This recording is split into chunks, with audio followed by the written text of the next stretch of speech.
Les avocats sont en colère, ils grognent contre le projet de réforme de la justice. Ils étaient entre 200 et 300 à manifester ce matin à Marseille, entre le palais de justice et la préfecture.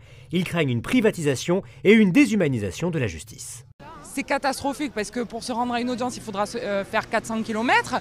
Et c'est un leurre, parce que ce n'est pas une fusion, ça a vocation à supprimer les tribunaux d'instance et à faire disparaître et recréer encore des déserts judiciaires contre lesquels on se bat depuis des années. Pour modifier les pensions alimentaires, au lieu d'aller voir un juge, on irait voir le directeur de la CAF. C'est une catastrophe. À partir de maintenant, on ne prendra plus en compte que les revenus de celui qui va payer la pension alimentaire. Et surtout, ce qui est catastrophique, c'est que le directeur de la CAF est à la fois juge et partie. Ça va être très simple, je serai chez moi avec mon petit ordinateur. J'espère que j'aurai pas de soucis de connexion. Vous savez, quelquefois, les connexions ne fonctionnent pas bien, donc là, il faudra que ça fonctionne.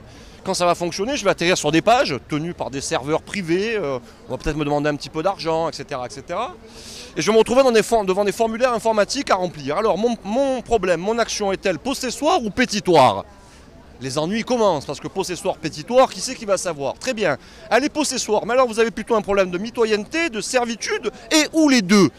Et ainsi de suite. Lorsque vous aurez réussi tant bien que mal à remplir à peu près votre formulaire, là, quelqu'un, quelque part, va appuyer sur un bouton, un algorithme va travailler, va vous dire « Ah ben vous avez tort, merci, au revoir, fin de la justice ». Si c'est une justice comme celle-là qu'on nous promet et qu'on nous propose et même qu'on vient de voter, on peut la garder. La justice a disparu, la démocratie s'effondre, on n'a plus rien à faire, on prend les robes et on les jette. Merci, au revoir, la justice 2.0, vous pouvez la garder.